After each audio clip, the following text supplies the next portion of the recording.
Radionovela Menino de Engenho, de José Lins do Rego. Eu tinha uns 4 anos, no dia que minha mãe morreu. Dormia no meu quarto quando pela manhã acordei com um enorme barulho na casa toda. Eram gritos e gente correndo para todos os cantos. O quarto de dormir do meu pai estava cheio de pessoas que eu não conhecia. Corri para lá e vi minha mãe estendida no chão e meu pai caído em cima dela como um louco. A gente toda que estava ali olhando para o quadro como se estivesse a assistir um espetáculo. Vi então que minha mãe estava toda banhada em sangue e corri para beijá-la, quando me pegaram pelo braço com força. Chorei, fiz o impossível para me livrar, mas não me deixaram fazer nada. Um homem que chegou com uns soldados mandou então que todos saíssem, que só podia ficar a polícia ali e mais ninguém. Levaram-me para o fundo da casa, onde os comentários sobre o fato eram os mais variados. A empregada pálida contava que ainda dormia quando ouviu os tiros no primeiro andar, e correndo para cima, viu meu pai com um revólver na mão e minha mãe ensanguentada. O doutor matou a dona Clarice. Por quê? Ninguém sabia compreender. O que eu sentia era uma vontade desesperada de ir para junto dos meus pais, de abraçar e beijar minha mãe, mas a porta do quarto estava fechada e o homem sério que entrou lá não permitia que ninguém se aproximasse dali.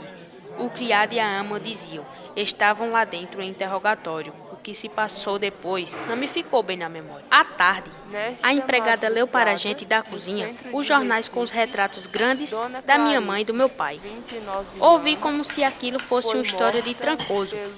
Parecia-me tão longe, já os fatos da manhã, que aquela narrativa me interessava, como se não fossem os meus pais os protagonistas. Mas logo que vi, na página de um dos jornais, a minha mãe estendida, com os cabelos soltos e a boca aberta, caí num choro convulso. Levaram-me então para a praça que ficava perto de minha casa. Lá estavam outros meninos do meu tamanho, e eu brinquei com eles a tarde toda. As criadas é que conversavam muito sobre o meu pai e a minha mãe, contando umas às outras coisas que eu não prestava atenção, pois no que eu queria era cuidar dos meus brinquedos com os amigos. Na hora de dormir, foi que senti de verdade a ausência da mãe, a casa vazia e o quarto dela fechado. Um soldado tomando conta de tudo. As criadas da vizinhança queriam vir conversar por ali. O soldado não consentia. Deitaram-me a dormir sozinho e o sono demorou a chegar. Fechava os olhos, mas me faltava qualquer coisa. Pela minha cabeça passavam, às pressas e trucados, os sucessos do dia. Então começava a chorar baixinho para o travesseiro, um choro abafado de quem tivesse medo de chorar. Ainda me lembro do meu pai. Era um homem alto e bonito, com os olhos grandes e um bigode preto. Sempre que estava comigo, era a beijar-me, a contar-me histórias e fazer minhas vontades. Tudo dele era para mim. Eu mexia nos seus livros, sujava as suas roupas e meu pai não se importava.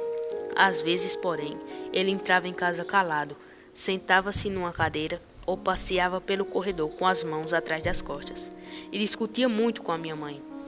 Gritava, dizia tanta coisa, ficava com a cara de raiva que me fazia medo. E minha mãe ia para o quarto aos soluços. Eu não sabia compreender o porquê toda daquela discussão.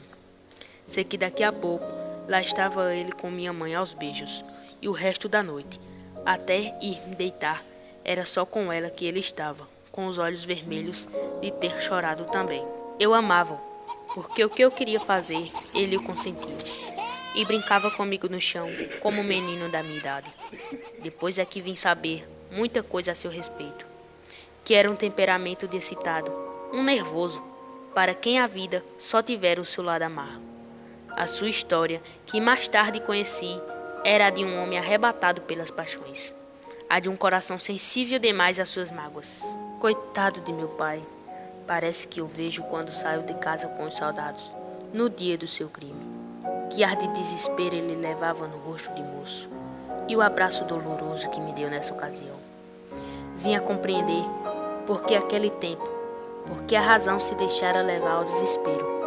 O amor que ele tinha pela esposa era o amor de um louco. O seu lugar não era no presídio, para onde o levaram.